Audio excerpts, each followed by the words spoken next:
aku pertama kali di dunia gerakan ini bang, puncak emosi itu waktu rakom pertama bang. Aku kan nggak pernah megang palu sidang. Iya. Rakom Komisariat Batam Center mau pertama kali membentukan pengesahan ya. Aku kan nggak pernah megang palu sidang, nggak pernah lihat persidangan juga nggak pernah. Seumur umur nggak pernah diboboti juga lah kira-kira gitu, nggak dikasih pemahaman ya. Pada waktu itu aku diminta sebagai pimpinan sidang sementara ya. Sidang bukan sementara sampai selesai bang. Waktu sementara itu dari BPC barulah diserahkan sama aku yang memimpin persidangan kan.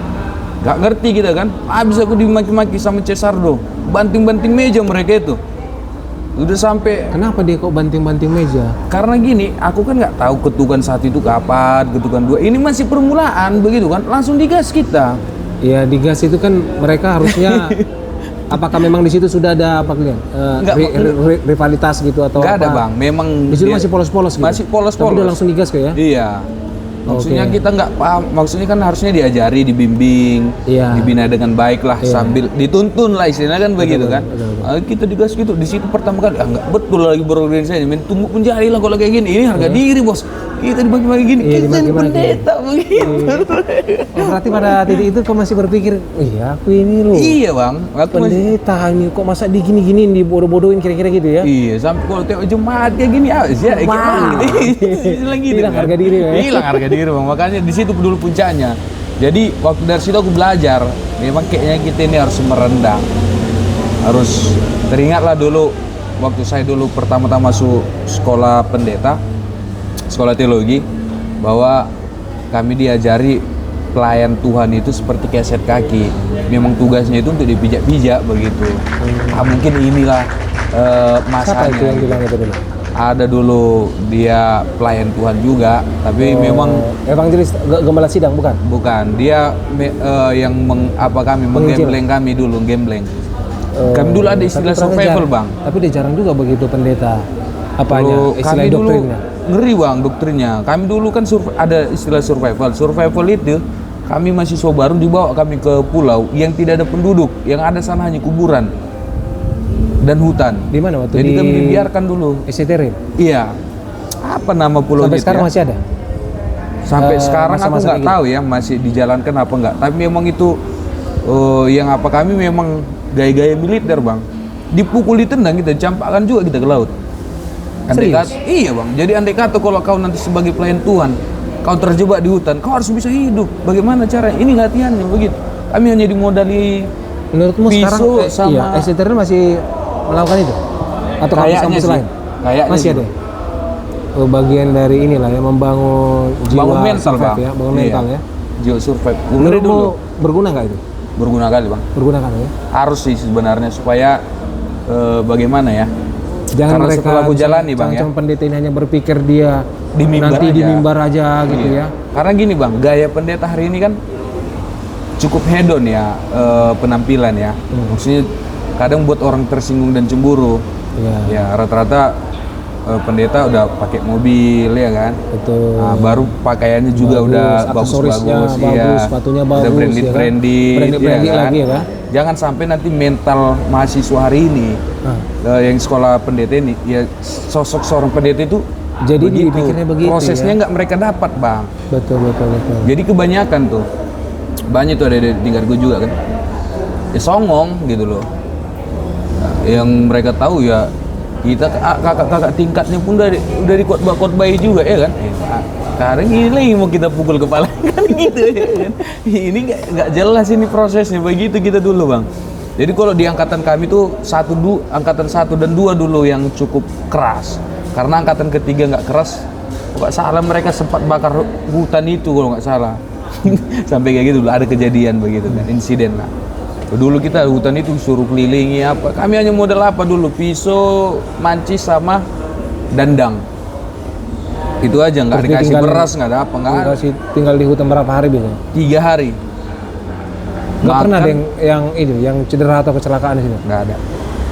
Itulah. Tapi dikontrol pun itu ya? Kontrol, disiplin juga bang. Jam 5 pagi kita dari ujung hutan itu harus datang ke mes camp apa namanya, kami bilangnya komandan. Nah, Emang gaya militer bang, dipukul, gitu. Iya. Tapi sekarang kayaknya udah mulai nggak tahu ya, mulai jarang istilahnya. Hanya esteteril yang buat itu bang di Batam. Oh iya. Di Batam itu yang ku tahu ya hanya esteteril. Tapi menurut itu hal yang bagus sih. Karena gimana ya, kita ini kan dari kampung ini kan berbagai karakter banyak bang.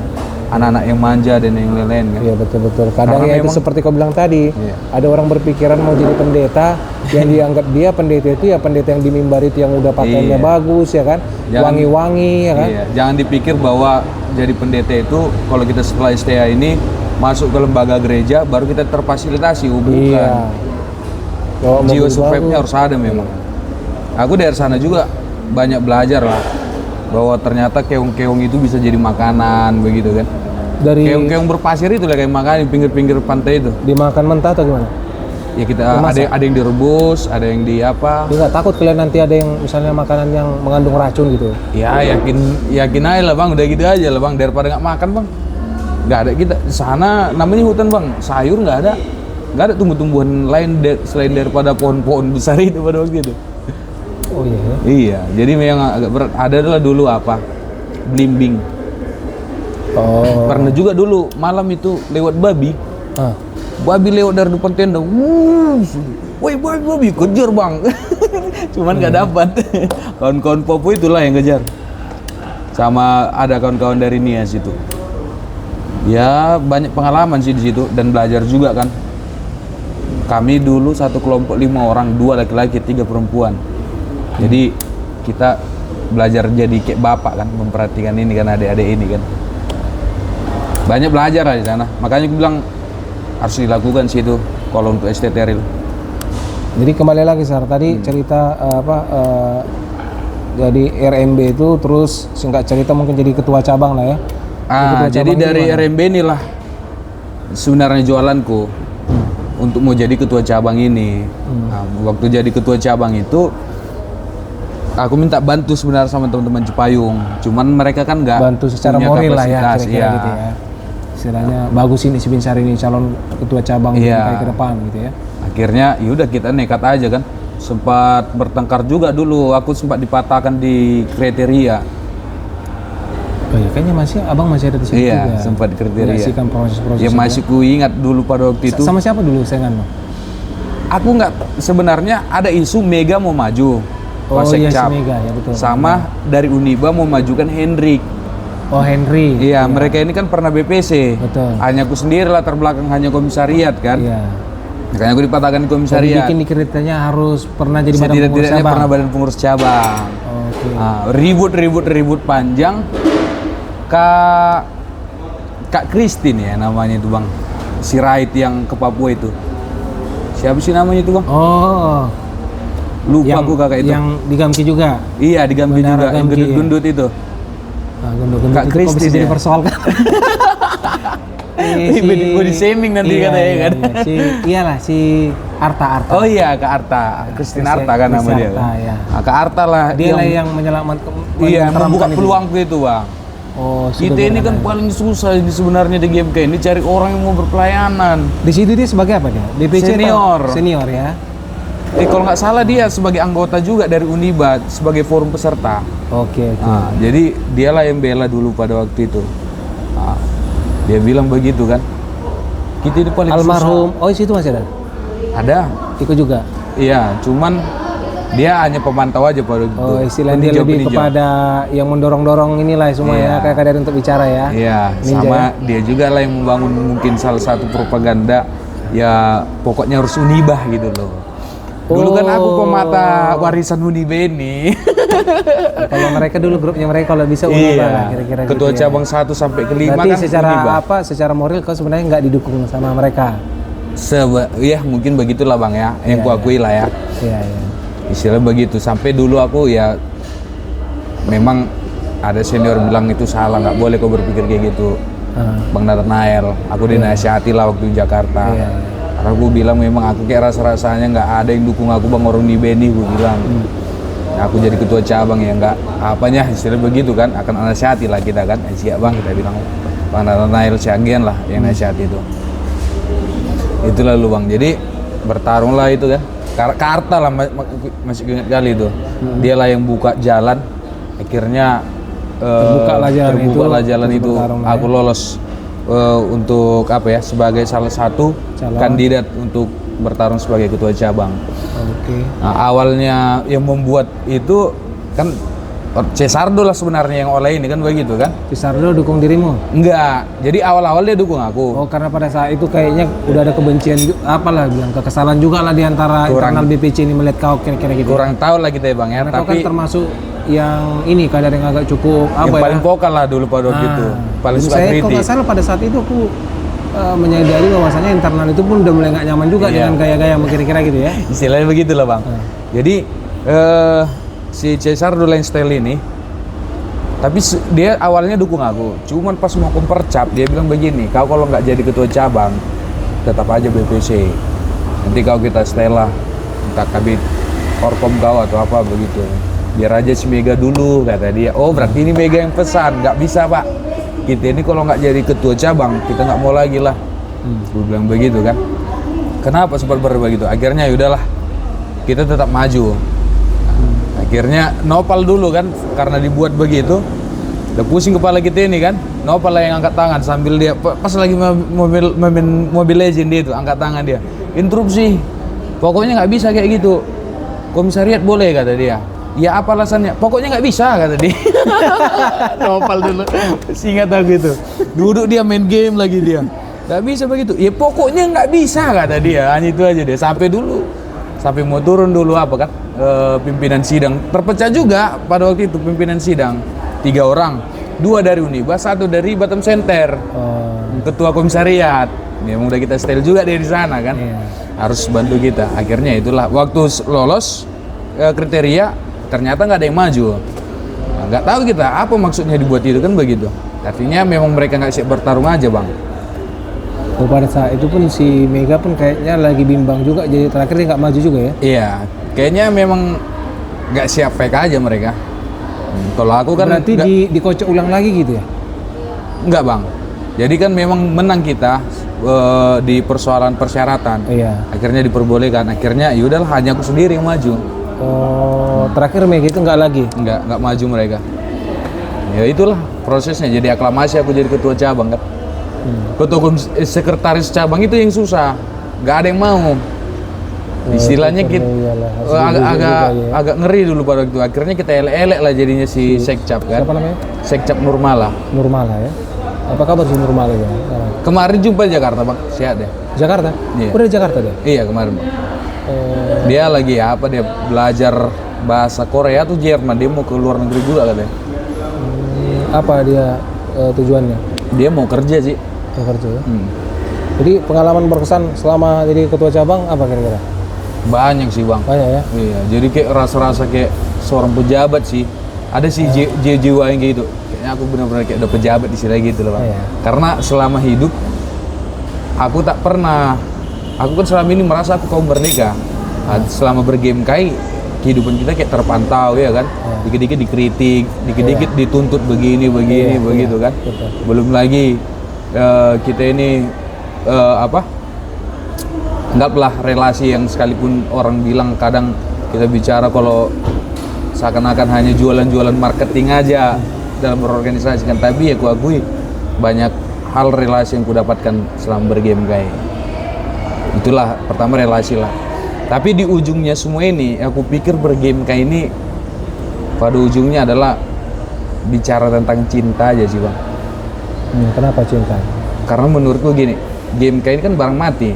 Anggaplah ada orang-orangnya dan para pendahulu-pendahulu. Tapi para pendahulu-pendahulu kan banyak yang cuek juga, tidak memperhatikan adik-adik. Membuat aku bertahan di game kayak ini karena cinta aja. Cinta sama siapa? Sama game kayaknya. Gak tahu aku entah kenapa aku berpikir, kenapa aku sampai bisa bertahan segitu mungkinnya, bahkan tuh meninggalin game kayak jujur aja sih ini ya kan. Sekalipun masih banyak kenapa senior itu? Kau bisa sadari nggak kenapa kira-kira itu? Kalau kau gali lebih dalam, kira-kira kenapa aku jadi istilahnya cinta kira-kira? Karena berat untuk meninggalkan ini. Karena nggak kutemukan lah Bang, sehingga kukatakan itu karena cinta. Iya kan? Tapi aku coba merasionalisasi ya, kenapa itu bisa terjadi? Karena barangkali sedikit banyak abang pun pernah juga diikut-ikut dalam proses-proses seperti itu, cuman mungkin di dalam lokus atau tempat yang lain kan. Kalian di Batam, saya dulu di Medan. Itu lebih kepada kalau secara psikologis sudah sedemikian banyak cerita kita atau dalam kata lain pengorbanan kita terhadap organisasi ini, ya kan? Jadi itu yang mungkin dari situ peluhnya, keringat kita, mungkin air mata, mungkin bahkan juga mungkin bisa jadi darah, ya kan? Jadi kalau kita mau meninggalkan itu, rasanya nggak sanggup juga kita begitu, karena udah terlalu banyak memori yang terkumpul di situ. Iya. Ini secara psikologis ya. Tapi kalau orang-orang pendeta kayak tadi mungkin bisa mengaitkannya dengan ini ya apa istilahnya karena pengalaman spiritual, ya kan? Ya walaupun misalnya kalau saya selalu bilang ya ini karena kita yakini bahwasanya masih Kristus yang pimpin organisasi ini toh, ya kan? Jadi mungkin misteri itu semua bagian dari keterpanggilan kita. Dan keterpanggilan itu kan nggak selalu bermakna yang enak gitu sama kita kan? Ya mana ada yang semua, apalagi kalau sebenarnya kalau mau bicara jujur soal pelayanan itu ya bukan sesuatu yang mengenakan begitu. Iya. Pahit sebenarnya bang, bergame kayak ini sebenarnya aku bilang kata cinta itu karena kalau kita bicarakan yang manis terlalu lebih banyak kita kenang yang pahit itu. Nah, dulu kalau masih abang ingat dulu kan waktu aku mau jadi korwil dulu kan, masih ketua cabang. Ada flyer tersebar udah sampai orang Papua sana pun udah nengok flyer itu gambar udah macam kayak kadis pakai baju Melayu ya kan. Baru dibilang dituduh apa menghilangkan sekretariat, menghilangkan komisariat, kan kita bingung ya kan. Game kayak nggak punya sekretariat, game baru komisariat kan mereka pengurus di dalam. Lalu dituduh aku menghilangkan, kayak mana aku menghilangkannya? Padahal mereka yang di dalam itu. Itulah namanya proses gitu. Iya. Tapi abang meyakini Sar bahwasanya militansi itu timbul. Kita kan sering menyoal bahwasanya kita harus menjadi kader yang militan, ya kan? Tidak akan mungkin militansi itu timbul, ya kan? Kalau kamu nggak pernah mengalami masa-masa sukar di dalam perjuanganmu atau di dalam organisasimu, tak akan mungkin bullshit itu. Jadi militansi itu timbul kalau misalnya ya soal di samping soal nilai ya soal pergumulan itu tadi. Makanya semakin dalam pergumulanmu harusnya semakin kuat militansimu. Tapi agak masuk akal kalau dibilang saya ini kader yang militan, kan mungkin banyak orang yang mengatakan oh saya ini kader itu udah ngeri loh sebenarnya kan, militan pula lagi katanya, ya kan, loyal kan, militan, punya dedikasi yang tinggi. Tapi istilahnya story-nya di organisasi itu perjuangannya kayak mulus-mulus saja gitu. Itu hampir mustahil seperti itu. Jadi yang saya bisa memahami yang militan itu ya memang betul-betul orang yang quote and quote itu ya yang berdarah-darah begitu. Jadi kalau makanya saya pernah kan sampaikan di dalam forum-forum GMK itu, tidak akan mungkin kader itu punya militansi kalau dia nggak pernah barangkali apalah minimal peluh itu misalnya keringatnya ya, pengorbanan ya, tapi sebenarnya standarnya minimal air mata dia lah. Air mata dia harus pernah tercucur untuk pelayanan ini.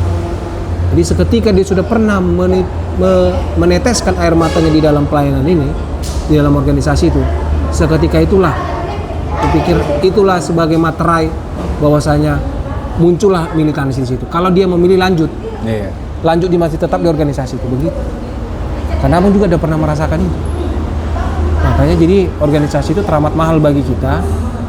Jadi kalau ada orang yang berusaha untuk mengganggu atau mencederai organisasi itu, nah kita sih udah menjaga. Nah yang menjaga itulah makanya dikatakan sebagai seorang kader. Kader itu kan definisinya penjaga nilai. Iya, penjaga nilai. Nah, dia yang menjaga kalau ada orang yang mau mencederai organisasi ini, dia di depan, walaupun tidak menuntut bayaran. Nah, kalau di luar-luar kan, kadang kita berjuang kan harus dihitung kan, berapa bro, iya kan? Ada minyaknya nggak gitu.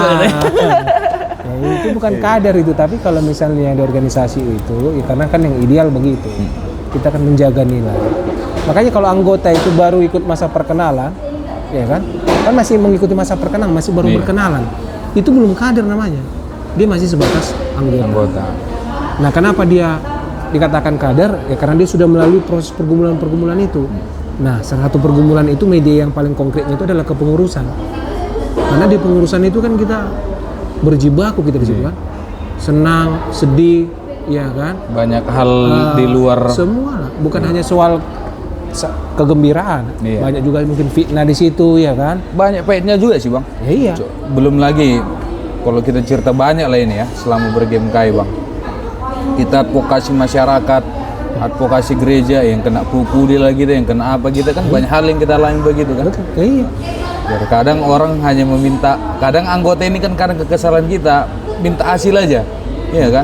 Pokoknya tengok, oh udah tuntas tuh buat ketua, puji Tuhan begitu. Ya itulah mental seorang misalnya anggota, wajar itu karena mereka kan nggak menyelami. Makanya harusnya ada apresiasi yang lebih antara anggota dengan kader. Makanya kader itu pun berjenjang juga dia kan, berlevel kan. Makanya ada istilah lagi kader paripurna. Paripurna itu kan artinya sudah menyelesaikan semua proses kaderisasi ini kan begitu. Kalau di organisasi yang benar yang mengikuti proses pendidikan lah. Tapi kalau kita ini karena misalnya di GMK sendiri masih ada tapi kaderisasi itu ya kan, tapi sudah sempat rusak ya kan. Akibatnya jadi bangunannya agak kacau balau. Tapi ya selama ini kalau aku berpikiran yang sudah pernah melalui sampai kepada level di pengurus pusat itulah yang sudah paripurna. Artinya dia sudah menjalani semua ini pergumulan-pergumulan ini ya. Habis semua, ya kan sampai kongres juga sudah dihadapi semua. Nah, itulah yang dia paripurna. Ya kan kira-kira begitu. Kalau secara rumusan bakunya ya, walaupun memang tetap juga ada pengurus pusat yang memble gitu kan. Banyak ya, tetap juga bukan ada. Hanya memble yang kosong pun banyak juga kan. Tapi ada juga yang sama juga tadi yang mungkin levelnya hanya di komisariat. Iya. Tapi mungkin dia refleksinya cukup dalam. Perjuangannya cukup dalam, ditambah lagi mungkin karakternya yang bagus, bisa juga dia yang istilahnya walaupun nggak pernah jadi cabang atau di pusat, tapi dia punya spirit atau nilai yang betul-betul matching lah dengan organisasi kita. Nah, kira-kira gitu. Sampai pada akhirnya aku menyimpulkan bahwa GMK ini, kalau orang bilang rumah, aku merasakan bahwa GMK ini juga rumah. Kalau orang bilang GMK ini sekolah, aku rasakan bahwa GMK ini juga sekolah gitu bang. Kalau GMK ini disebut sebagai wadah, aku juga merasakan bahwa GMK ini adalah wadahku juga. Karena siapalah dulu saya ini kan bang kan, dikenal orang. Apalagi kalau cerita aku tadi kayak di kampung ya kan, penjahat juga nya kita ya kan begitu. Istilahnya tidak ada hal-hal yang baik yang bisa dibicarakan begitu. Tapi melalui GMK aku pikir harus kuakui lah, ini dalam rasa kebanggaan pribadi bahwa nama aku ini mungkin sudah agak lebih bagus beberapa tingkat lah. Istilahnya begitu bang. Dengan kau menyadari bahwasanya setelah bergame KAI, setelah jadi ketua cabang, kau merasakan ada pengakuan sosial lah gitu ya. Istilahnya begitu bang. Agak lebih baik dibanding yang sebelumnya. Jauh lah istilahnya begitu. Oh jauh ya? Jauh lah signifikan bang. Ya? Signifikan. Karena begini dia bang. Kalau kan ada beberapa kali nih teman-teman dari kampung pernah main ke Batam, karena memang ada keluarganya di sini dan mereka juga ada yang kerja begitu. Jadi kalau datang ke Batam, aku selalu bisa fasilitasi mereka. Aku bantu mereka lah. Iya gitu kan. Contoh mobil, bahkan pernah kalau nggak salah dulu sekali aku fasilitasi Alphard dulu. Begitu ya kan. Jadi mereka ini kan siapa sebenarnya kawan ini gitu kan. Padahal dulu kami ini kan tukang maling sanyo katanya. Gue sekarang udah banyak berubah lah ya begini. Enggak, sebenarnya aku masih tetap miskin aja. Cuman ya inilah karena organisasi, ada jejaring, ya setidaknya aku bisa apalah begitu memfasilitasi kalian. Iya, atau kadang hotelnya juga begitu kan. Kadang service entertainnya juga begitu kan. Ya. Kok bantu ini teman-teman? Kadang sekali-sekali mau juga gitu bang. Artinya kan karena mereka kan bukan tiap tahun juga datang ke Batam kan, mungkin 5 tahun sekali atau 10 tahun sekali kan begitu. Atau mungkin itu satu-satunya dia pergi ke Batam. Ya, mungkin pas lagi rezekinya juga kita gitu, masih bisa nolong gitu ya. Iya. Dan itu memang nggak ada pakai uang pribadi, dari mana lo uang awak kan? Ya. Kita fasilitasi mereka dan ya mereka sendiri yang bicara. Akhirnya mereka ini balik ke kampung. Oh ceritanya si Domo udah sukses, udah pejabat katanya. Belum lagi media sosial ditengok Facebook, Instagram, jumpa Kapolres lah, jumpa Kapolda lah, jumpa menteri lah, apalah semua kan. Macam betul ya. Iya, istilahnya ya jujur aja sini macam betul aja semua itu ya kan. Tapi jujur bang, gara-gara itu juga memang mungkin belum waktunya aku seperti itu. Karena nggak sanggup juga memang. Nggak sanggup kenapa? Jadi banyak juga tuntutan publik, Bang. Oh, karena kau udah pakai standar yang di mana, jadi orang selalu mengukurnya dari standar itu ya? Iya gitu kan. Belum lagi kadang kita apa kan, karena kita sering jumpa para pejabat-pejabat ini ya, orang pikir kita banyak memegang kekuasaan lah istilahnya begitu kan, karena jejaring-jejaring. Padahal kan nggak juga kan, karenanya game kayak ajanya itu pun hanya silaturahmi ataupun kolaborasi kegiatan dan lain-lain kan. Kalau ditanya yang ini, Sar, kalau dalam soal konteks GMK ini, setelah jadi ketua cabang, ya kan, ada biasanya fase-fase begini. Saya pernah ngalamin, mungkin beberapa teman juga mengalami. Setelah orang jadi ketua cabang lah, dia baru merasa siap menjadi ketua cabang. Iya, aku di ujung, Bang. Sudah di ujung, istilahnya sudah di ujung, baru kita refleksikan. Baru pada titik di ujung kita udah harus menyelesaikan, kita baru merasa siap. Kita Kayaknya udah paham, ya, gitu kan. baru paham begitu. Itulah istilahnya salah satu indikasi kegagalan dari proses kaderisasi kita. Itu mandek. Sebenarnya kaderisasi itu untuk mengantisipasi itu. Jadi orang pada posisi dia misalnya jadi badan pengurus cabang atau ketua cabang, dia sudah tahu gitu loh, mau melakukan apa, sudah terbayang semua kreasi di dalam kepalanya gitu kan. Nah kalau kita kan sudah mau di ujung, sudah harus mau berganti ini, kita kasih yang lain, baru kita merasa, wah kayak gini harusnya jadi ketua cabang gitu. Ya kan? Iya, Nah, aku juga. Apa kira-kira satu poin barangkali yang menarik yang kau pikirkan harusnya bagaimana begitu? Sebenarnya Bang, ini bagiku ya. Iya. Sebenarnya budaya kita itu di GMK itu sebenarnya sudah ada yang bagus, bahwa ketua cabang yang sekarang, ketua cabang demisioner harus mendampingi ketua cabang selanjutnya sampai dia selesai. Baru dia selesai, baru dia mendampingi ketua cabang selanjutnya. Oh begitu, siklusnya yang benar ya? Iya, mendampingi itu dalam arti refleksi yang kita alami sebagai ketua cabang di 2 tahun yang lalu itu. Yang kita anggap tadi itu, oh inilah harusnya dikerjakan ketua cabang, layaknya itu begitu. Nah, itulah yang harusnya kita boboti, Bang, supaya mereka ini agak lebih setingkat memiliki konsep, ya kan, setingkat lebih mampu lah daripada kalau mereka tidak didampingi. Karena rata-rata, Bang, waktu orang jadi ketua cabang, di situ dia baru belajar. Iya.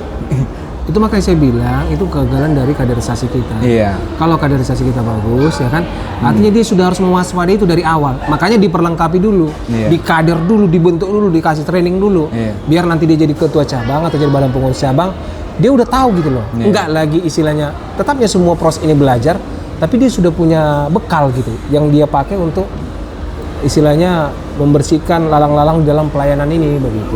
Iya, memang kalau menurutku salah satu itu. Tapi yang kedua, Bang, bahwa menurutku kita ini GMK ini sepertinya ada yang perlu ditambahkan mengenai tentang pendidikan kader lah. Kita ini kan habis maper kan udah nggak lagi, Bang, tingkat-tingkatnya, ya kan? Contoh lo mau jadi ketua komisariat, pokoknya intinya anggota, ya kan? Ataupun contoh mau jadi BPC, setidaknya anggota kan begitu kan? Artinya proses untuk edukasi pengkaderan itu kan kurang. Kalau macam di kawan-kawan yang lain kan ada LK1, dan lain-lain lah. Kita kan nggak ada itu, Bang. Adapun PDSPK, tapi kan gimana ya? Nggak sama dia ke seluruh cabang. Betul. Dan tidak diwajibkan. Betul. Kenapa aku bilang tidak diwajibkan? Buktinya banyak kok cabang-cabang tidak melaksanakan. Iya. Dalam kepengurusan Ketum Jepri periode kedua ini, mungkin hanya 1-2 cabang yang melaksanakan PDSPK. Mungkin orang lagi sibuk ngurusi saya lupa kaderisasi. Iya, artinya iya inilah harus diakui kan begitu kan. Artinya ini aja tidak dilakukan, berarti semakin merosot, Bang, dibanding yang selama ini kita lakukan PDSPK itu. Tapi dan PDSPK ini kan ada juga yang kurang, Bang, menurutku ya. Apa sih sebenarnya ideologinya GMK? Gak ada yang jelas signifikan, Bang, menurutku ya. Ya itu mungkin bisa lah kita nanti diskusikan di lain pertemuan. Tapi singkatnya begini, kalau untuk soal ideologi nilai itu kan sudah digambarkan jelas di dalam ADRT kita kan. Nah cuman memang soal kaderisasi ini karena juga Abang dulu pernah pada posisi itu kan. Di pusat juga dulu khusus membidangi masalah itu. Dan memang ini perlu sesi tersendiri untuk membicarakan itu, bisa panjang dan lebar ya kan. Iya. Tapi singkatnya begini, dulu kita itu punya seperti yang kayak HMI itu, LK1, LK2, LK3 begitu. Dan itu diwajibkan. Iya kan? Makanya ketika diwajibkan mau tak mau semua orang suka tak suka harus mengikuti itu semua. Terlepas ada kritik terhadap sistem itu. Ya apa sih namanya, kita ini mahasiswa atau kelompok wadah yang intelektual mahasiswa. Yang bagus macam mana pun konsep dari surga pun kita turunkan ke dunia ini pasti akan tidak terlepas dari kritik, iya kan? Nah, jadi itu kan sudah menjadi sebuah keniscayaan. Tapi kalau memang dulu itu di set memang ada. Bahkan ada dulu begini konsepnya. Makanya sistem kaderisasi ini sudah dia itu link kemana-mana. Link misalnya kalau orang jadi badan pengurus cabang sudah harus ikuti LDK. Adalah standar pendidikan kadernya. Yes, ada begitu. Sekarang kan enggak lagi. Iya. Orang jadi pengurus pusat pun nggak pernah ikut LDK pun nggak masalah ya kan? Itu dia. Orang jadi anggota aja pun dia nggak pernah jadi pengurus komset, nggak pernah jadi pengurus cabang. Pokoknya direkom mungkin cabang. Mungkin cabang, oke lah direkom cabang lah kira-kira begitu kan. Semua ini jadi ada masa-masa istilahnya dulu kegelapan lah, ya kan? Jadi ada fase-fase kegelapan di dalam organisasi ini yang merubuhkan semua bangunan-bangunan struktur kaderisasi kita itu. Dulu ada. Bahkan aku masih ingat dulu yang mengikuti kayak Konswil, KSN itu, apa sekarang namanya? Konswil ya? Konswil, Konas ya kan? Nah, dulu ada namanya KSN, KSW. Jadi kongres yang boleh mengikuti kayak Konswil itu sekarang ini, itu kan di tingkatan wilayah kan, forum di tingkatan wilayah. Itu mereka-mereka yang sudah ikut kaderisasi level mana gitu. Jadi nggak boleh orang misalnya walaupun dia pintar, nggak pernah mengikuti kaderisasi, masuk ke dalam forum itu nggak bisa. Kalaupun dia masuk hanya sekedar sebagai penonton, sebagai peninjau lah. Nggak bisa berhak bicara. Jadi mereka yang masuk dalam forum itu mereka yang sudah memenuhi jenjang kaderisasi pada level mana, baru mereka boleh bercakap-cakap. Kalau orang mau masuk ke sana anggota biasa mungkin ada pengecualian, boleh saja, tapi sebagai penonton. Iya. Makanya aku dari situ Bang berpikir kan setelah merimangi tentang game ini udah sama kayak Indonesia. Semua itu formalitas.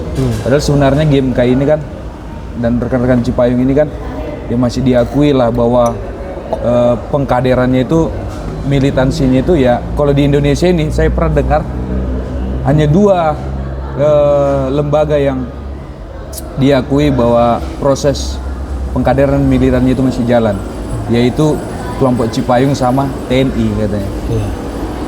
Abang masih nggak tahu kalau dengar dari mana Sar. Iya. Tapi memang abang pernah baca itu langsung di koran Kompas. Kok nggak salah ngomong itu Profesor Tomagola gitu, profesor dari UI. Dia cuma bilang begitu, bahwasanya di Indonesia ini yang aktif melakukan kaderisasi dan harus kita apresiasi itu yang konsisten ya. Yang dia tahu itu TNI, ya kan, karena TNI itu kan orang misalnya mau jadi apa misalnya mau jadi Pangdam, ya kan, yang mau jadi istilahnya apa proses kalau pengkaderannya jalan lah gitu.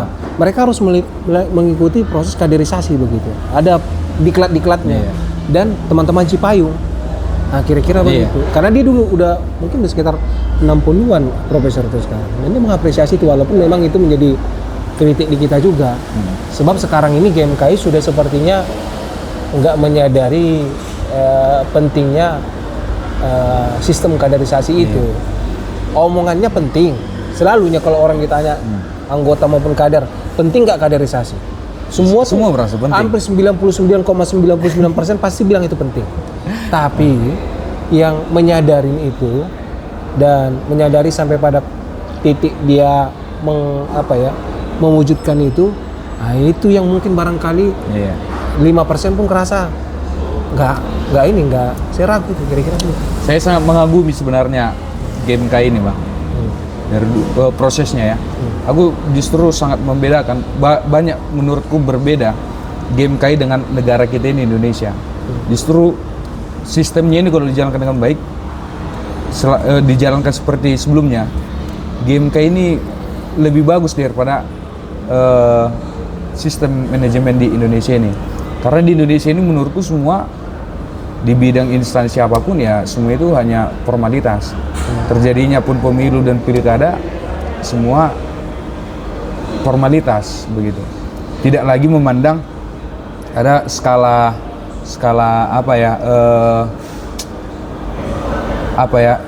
istilahnya kredibilitasnya lah gitu loh bang, ya kan. Contoh lah orang mau pilkada, ya harusnya kan apa kata masyarakat kan begitu kan. Nah ini kan apa kata partai kan begitu. Yang kita nggak kenal pun manusianya, ya suka-suka partai lah begitu.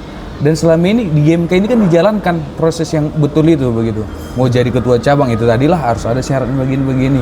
Dan memang harus diakui, memang dia pernah berproses dan lain-lain kan begitu kan. Nah, baru dan banyak halnya itu yaitu proses-proses pendidikannya itu sistemnya yang berjalan dengan baik itu kita cukup sangat mengagumi GMK ini. Nah, bagiku adalah bahwa Cipayung ini, ya kan, anggaplah Cipayung dulu kita bilang. Cipayung ini kan semua menjalankan itu sistemnya itu dengan baik. Apalagi kalau abang tengok di tingkat-tingkat komisaris itu kan di situ mereka kental-kentalnya begitu kan, bicara ideologi, bicara begitu. Nah, sangat mengapresiasi dengan sikap-sikap begini ini.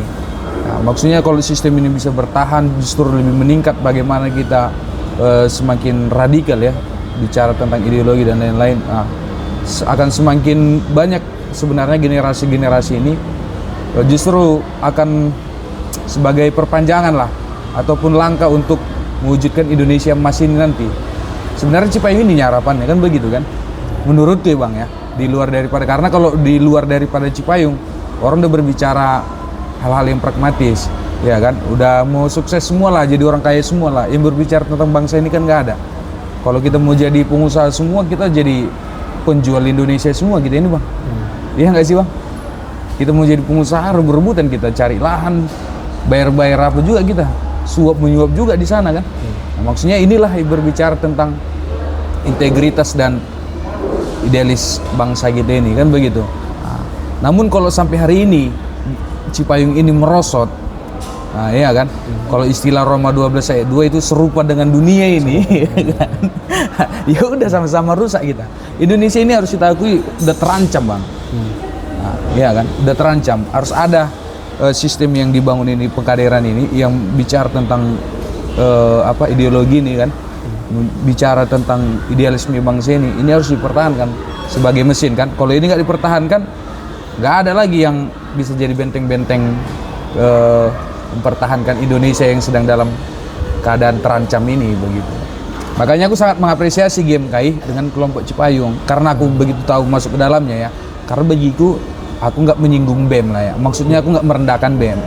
BEM itu bagiku masih jauh dengan apa yang ada di kelompok Cipayung. Karena kan kita sering juga bang nongkrong tuh sama teman-teman BEM begitu kan. Ya cukup jauh lah. Cukup jauh bicaranya karena mereka masih terlalu banyak tentang teori. Kalau di kita ini kan ilmu teori, ilmu lapangan, ilmu laut, ilmu apa semua kan kita pelajari kan, istilahnya begitu. Ya dapat di lapangan ya semua itu memang. Nah, cuman dalam arti kalau bicara tentang apa, ya inilah yang harus dipertahankan itu Cipayung ini. Ya memang kalau secara pengalaman kita ya, baik di nasional ya, mungkin di dunia juga begitu, bahkan di Kota Batam sendiri. Agenda-agenda perubahan itu ya, social control itu kita masih sangat berharap sama elemen-elemen mahasiswa ini. Walaupun kita sadari yang namanya elemen mahasiswa ini pun punya tantangannya tersendiri kan, termasuk yang paling serius itu mungkin tantangan di dalam internalnya sendiri, termasuk juga Cipayung di dalamnya. Cipayung ini kan memang karena dia sudah sedemikian lama, beberapa dekade, mungkin juga dia sudah pernah melalui masa-masa keemasannya, kejayaannya ya gitu kan. Memang di dalam sebuah birokrasi pasti ada namanya penyakit birokrasi ya. Nah, birokrasi dalamnya dan juga mungkin terkait tentang mentalnya juga. Tapi kembali lagi tadi soal kaderisasi itu ya kan. Nah kalau misalnya itu diseriusin, saya pikir kita bisa mengantisipasi hal-hal yang bisa sampaikan tadi itu. Tapi saya selalu katakan itu namanya mahasiswa, baik itu teman-teman BEM, teman-teman kelompok Cipayung, harus menyadari bahwasanya mahasiswa itu adalah benteng terakhir soal pertahanan moralitas kita di dalam bangsa dan negara kita, termasuk di kota kita ini juga. Mahasiswa harus menyadari walaupun memang mahasiswa itu banyak persoalannya. Ya kan kita bilang bukan mahasiswa itu semua, perjuangan mahasiswa itu semuanya sudah tulus-tulus ya kan, semuanya suci, enggak. Namanya ini kan mahasiswa ini kan makhluk di dunia ini juga ya kan. Ini kalau ada bandel-bandelnya, nakal-nakalnya mungkin bisa dipahami juga. Tapi semangat kolektif itu ya mahasiswa itu sendiri memang sejarah sudah membuktikan bahwasanya mahasiswa itulah harapan kita, kira-kira gitu. Nah yang terakhir ini kira-kira Sar, udah lumayan juga percakapan kita ini, nggak tahu bagaimana untuk memotongnya ini. Yang terakhir kira-kira melihat kita kembalikanlah konteksnya di Batam ini ya, kira-kira apa yang menarik yang perlu kita perhatikan di kota Batam ini terkait tentang bisa selaku tokoh mahasiswa lah sekarang ya, sudah bergerak ke Kipra Pemuda ya kan. Apa yang kira-kira yang menarik yang perlu kita perhatikan di kota Batam ini? Mungkin barangkali 1-2 hal terakhir. Kalau aku berpikir ya pembangunan non fisik sih Bang. Batam ini kan selalu dibanding-bandingkan, kalau orang bilang kan sebagai miniaturnya Indonesia yang selalu dibandingkan dengan Singapura. Terlalu jauh kita berpikir ke sana. Karena apa? Hari ini masyarakat kita ini kesenjangan taraf hidup masyarakat itu masih terlalu jauh. Ini kalangan masyarakat yang di atas sederhana, iya kan. Baru di bawahnya setelahnya itu yang rakyat di bawah kehidupan yang layak, di bawah layak lah istilahnya begitu. Dalam arti hari ini masyarakat kita ini berbicara tentang kebutuhan hidup dan lain-lain semua masih jadi persoalan, bahkan masih banyak pengangguran begitu kan. Untuk hidup layak itu masih jauh lah istilah begitu Bang.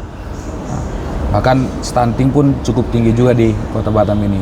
Dalam arti Batam ini hari ini butuh pembangunan SDM yang unggul, atau istilahnya smart city lah Bang ya kan. Smart city, bahwa dalam arti bagaimana kita membangun program kota Batam ini untuk meningkatkan kehidupan masyarakat yang lebih sejahtera, ya kan, pendidikannya, baru juga kesehatannya, yang hari ini menurut saya dari pandanganku masih jauh dari kata baik. Karena saya masuk ke sekolah-sekolah itu anak-anak itu kata moral pun moral mereka pun juga masih miris lah kita katakan, ya kan. Bicara tentang adab juga masih miris juga, ya kan. Dalam arti anak-anak saat ini menghormati orang tua pun sudah istilahnya udah sering terjadi, kita lihat terjadi semena-mena lah terhadap orang tua. Belum lagi di Batam ini kasus anak-anak di bawah umur ini banyak menjadi bagian daripada pelaku prostitusi Bang. Itu kan cukup tinggi di Batam ini. Ya kan, artinya udah rusak lah bangsa kita ini. Karena apa? Tidak dipersiapkan bagaimana SDM-nya ini memiliki pola berpikir bagaimana hidup yang sehat, hidup yang bijak, hidup yang berwibawa, ya kan. Karena pengaruh dari lingkungan lah mungkin kita katakan, ataupun pengaruh daripada kehidupan sosial di Batam ini yang cukup berbahaya. Harusnya pemerintah ke depan harapannya ya mempersiapkan itu, bagaimana pemerintah hadir dalam membangun SDM kita ini, yang mungkin lewat program-program yang mungkin bisa mensejahterakan rakyat dulu, atau mungkin dengan mengaktifkan lagi kegiatan-kegiatan penyuluhan. Nah, Abang tahu nggak kira-kira apa media sosialnya Pemko kita atau Diskominfo lah? Pernah nggak lihat? Pernah, tapi ya berapa tahun yang lalu Bang?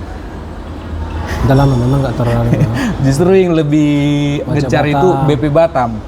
BP Batam. Ya, BP Batamnya itu yaitu tentang pembangunan fisik, kan begitu kan? Ya. Yang melayani non fisik ini kan sebenarnya Pemko. Nah, kita lihat kan kurang juga di situ tentang edukasi kepada masyarakat ini, ataupun bukti-bukti karya kerja mereka. Dinsos itu apa sih kerjanya? Apakah tukang nangkap anak-anak jalanan aja? Ya kan? Program ataupun program untuk meningkatkan masyarakat Unggulnya ini seperti apa sih yang mereka lakukan? Maksudnya itu tuntutan kita hari ini, yang kita harapkan lah begitu. Karena sangat sayang kalau Batam ini punya gedung tinggi, punya Jalan yang besar, bagus jalan ya. yang besar gitu kan. Cuman kalau SDM-nya masih rendah, ya seperti inilah banyak kecelakaan kadang-kadang di tengah jalan itu motor nggak tahu jalurnya yang mana, ya kan? Lori-lori yang besar-besar mobil bawa tanah itu posisinya Banyak juga terbuka, terus muatannya berjatuhan. ya begitu gitu kan. Artinya nggak tahu aturan ya kira-kira. iya, dalam arti kita masih rendah di dalam hal itu, Bang. Tapi memang kayaknya pemerintah kita kalau saya mengamati juga ya, memang nggak menaruh atau minim lah perhatiannya ke sana kira-kira gitu. Karena tidak bisa dijadikan jualan politik. Memang dia itu kalau di dalam kebijakan publik kayaknya pemerintah sekarang itu lebih kepada kebijakan yang populis saja begitu. Apa yang bisa dijadikan semacam apa ya jualan di dalam tadi yang Binsar bilang soal marketing politik tadi yang menjadi jualan itu yang mereka expose. Iya. Sementara kan soal SDM ini menjadi penting juga karena ya kalau kita semua bangun infrastruktur ini tapi istilahnya SDM kita itu tidak mampu mengimbangi, akibatnya kita ini yang menjadi objek juga nanti pada akhirnya kan. Iya, betul. Bukan menjadi pemainnya di kampung kita ini kira-kira begitu kan. Harusnya, dan ini satu hal, Bang, kita kan dibanggakan ya dengan adanya dari Kepri ini satu pemuda yang bisa memperkenalkan Kepri ke tanah air karena prestasi, yaitu Ramadan Sananta itu di bidang sepak bola. Pemain sepak bola itu ya. Cuman Timnas persoalannya dia menjadi orang yang istilahnya jadi orang yang terfavoritkan lah hari ini karena bermain bola. Ya kan, yang kita sayangkannya itu dia dibentuk itu bukan dari sepak bola Batam gitu loh. Jadi dari mana kata dia? Jadi dia kan jadi sempat pemain timnas. keliling-keliling lah dari kampungnya dulu, dari Dabu, baru dia ke mana ya, sempat juga ke daerah Sumut begitu. Artinya bukan Batam Bukan jadi murni mesin dia yang memperkenalkan dia gitu loh. Kader dia bukan Iya. Kepri atau Batam ini. Betul, artinya disitulah harusnya pemerintah ini berkaca, begitu kan? Betul. Bahwa belum ada istilahnya manusia-manusia dari Kepri ini Iya, yang sukses bisa, karena mesin kita gitu loh. hasil dari Kepri ini kira-kira Iya. begitu ya. Kita terlalu sibuk membicarakan investor datang, nanti kita lagi lobby investor ini bangunin. bangun pabrik, bangun ini Cuma semua nanti dibangunlah pabrik itu ya kan, nah dikira dari Orang luar juga yang ini ya, yang jadi tokenya dan pemainnya ya. iya, anggaplah dulu itu, Bang. penontonnya aja ya. Iya kan, baru nanti karena cantik nanti ditengok PT-nya ya kan, cuman dibilang di situ nggak boleh merokok begitu kan. Nah, kita ini kan hal-hal gitu kan masih sepele ya kan. Nah, baru datang orang ke sana merokok, dia dibakar, dibuangnya ke sana nanti. Istilah begitu, terjadi kebakaran begitu kan. Nah, artinya kemungkinan itu bisa terjadi ya kan, karena memang SDM kita ini kan masih rendah. Maksudnya ke situlah harusnya pemerintah fokus ke depan. Minimal mengimbangi lah kira-kira begitu. Iya, tetap dibangun juga yang fisik, tapi non fisik juga. Nah, supaya jangan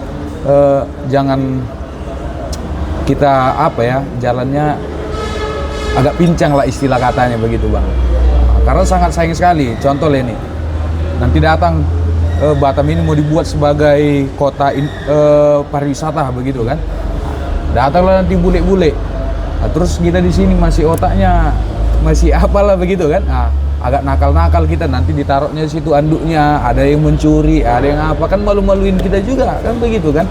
Nah, hari ini lagi ribut juga ini katanya pangkalan taksi online dengan konvensional. Ya, itu kan masalah SDM juga itu. iya, ya kan? masalah Penataannya, SDM. kan? Kenapa harus ribut kan begitu kan? Kenapa tidak diselesaikan, dibikin regulasi yang bagus ya Iya. kan?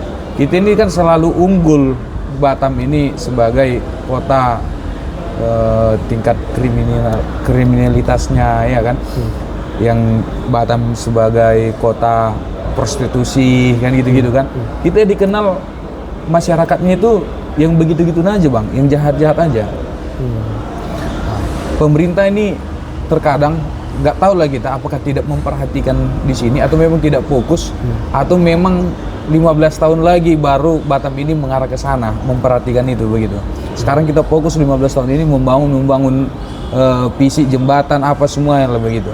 Nah, 15 tahun lagi baru kita berpikir bagaimana memperbaiki SDM ini. Mungkin begitu kan, tapi nggak tahu lah kita.